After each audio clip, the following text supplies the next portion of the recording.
ఎర్రగొట్టే కారం రంగు రుచి ఆచి కారం పొడి. ఫోన్ ట్యాపింగ్ కేసులో కీలక పరిణామం చోటు చేసుకుంది. సుప్రీంకోర్టులో ప్రభాకర్ రావు వారం కస్టోడియల్ రిపోర్టును సుప్రీంకోర్టుకు తెలంగాణ ప్రభుత్వం సమర్పించింది. విచారణకు ప్రభాకర్ రావు సహకరించలేదని, మరోసారి కస్టోడియల్ విచారణ అవసరమని ప్రభుత్వం వాదనలు వినిపించింది. ఈ నెల 25 వరకు కస్టోడియల్ విచారణను పొడిగించింది సుప్రీంకోర్టు.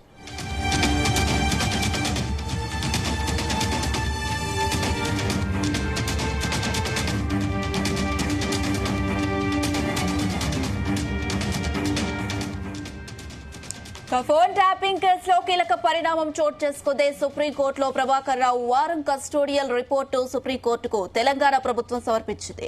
విచారణకు ప్రభాకర్ రావు సహకరించలేదని, మరోసారి కస్టోడియల్ విచారణ అవసరమని ప్రభుత్వం వాదనలు వినిపించింది. ఈ నెల 25 వరకు కస్టోడియల్ విచారణను పొడిగించింది సుప్రీంకోర్టు. నేటికి ఇదే అంశానికి సంబంధించి మరిన్ని అప్డేట్స్ మా క్రైమ్ బ్యూరో చీఫ్ రవితేజ అందిస్తారు. రవితేజ, నిన్నటితో ప్రభాకర్ రావు గడువు ముగియడంతో మళ్లీ తిరిగి పోలీస్ శాఖ ప్రభుత్వం తరఫున హైకోర్టుకి రిప్రజెంటేషన్ దాఖలు చేసి ప్రభాకర్ రావు విచారణలో సహకరించట్లేదు, ఈ వారం రోజుల పాటు అతని నుంచి రాబట్టేటువంటి ప్రయత్నం చేశాము, కానీ నోరు విప్పట్లేదు, నోరు ముందుపట్టలేదు, ఎలాంటి సమాచారం తనకు తెలియదని చెప్తా ఉన్నాడు. మరో వారం రోజుల పాటు ప్రభాకర్ రావు తమకు కస్టడీ కావాలంటూ కూడా సుప్రీంకోర్టుకి తెలియజేయడంతో కోర్టు మరో వారం పాటు కస్టోడియల్ విచారణ ప్రభాకర్ రావుకి పొడిగిస్తూ కోర్టు నిర్ణయం తీసుకున్నట్టుగా తెలుస్తోంది. నిన్న రాత్రి హైదరాబాద్ సిపి సజ్జనార్ నేతృత్వంలో మొత్తం 9 మందితో కూడినటువంటి ఒక సిట్ నూతన టీం ఏర్పాటు చేయడం జరిగింది. ఆ సిట్ టీం ఈ రోజు నుంచి విచారణ ప్రారంభించబోతా ఉన్నారు.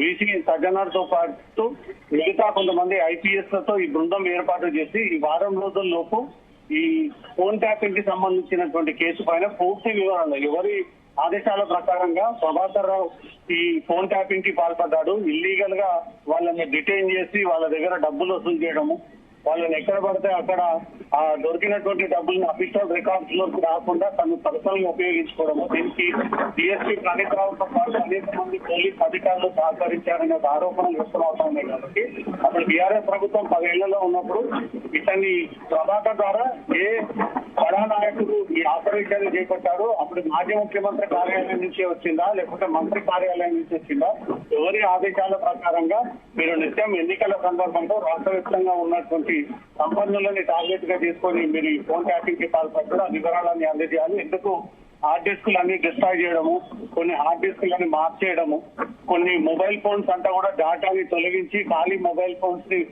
పోలీస్ దర్యాప్తు సంస్థలకు అందజేయడము, ఎటువైపుగా చూసినా ఎలాంటి సాక్ష్యాధారు దొరకకుండా ప్రభాకర్ రావు, రాధాకిషన్ రావు, మిగతా పోలీస్ అధికారులు వ్యవహరించారనే దానిపై కూడా ఇన్ని రోజుల పాటు సిట్ దర్యాప్తు చేసినా ఎలాంటి ఆధారాలు లేకపోవడంపై మాత్రం రాష్ట్ర ప్రభుత్వం మళ్లీ కొత్త నూతన ఐపీఎస్ అధికారులను ఒక కమిటీగా ఏర్పాటు చేసి వీసీ సజ్జనార్ నేతృత్వంలో ఈ కమిటీ ఈ వారం రోజుల పాటు ప్రభాకర్ రావుని విచారించబోతోంది. ఈ 7 రోజుల పాటు గడువు పొడిగించిన తర్వాత పాత సిట్లు కాకుండా కొత్త సిట్లతో అధికారులు ఈసారి ప్రభాకర్ రావుని విచారించి దాని తాలూకా వివరాలన్నీ కూడా రాబట్టి అవన్నీ కూడా కోర్టులో ప్రొడ్యూస్ చేయనున్నారు.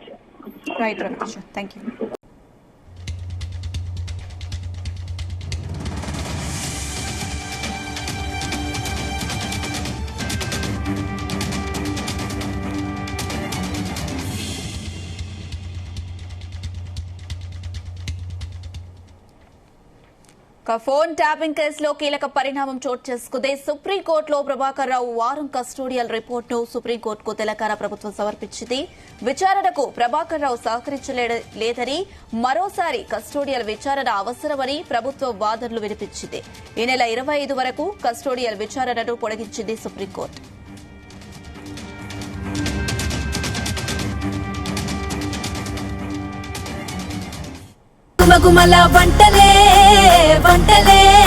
ఎర్రగొట్టే కారం రంగు రుచి ఆచి కారం పొడి.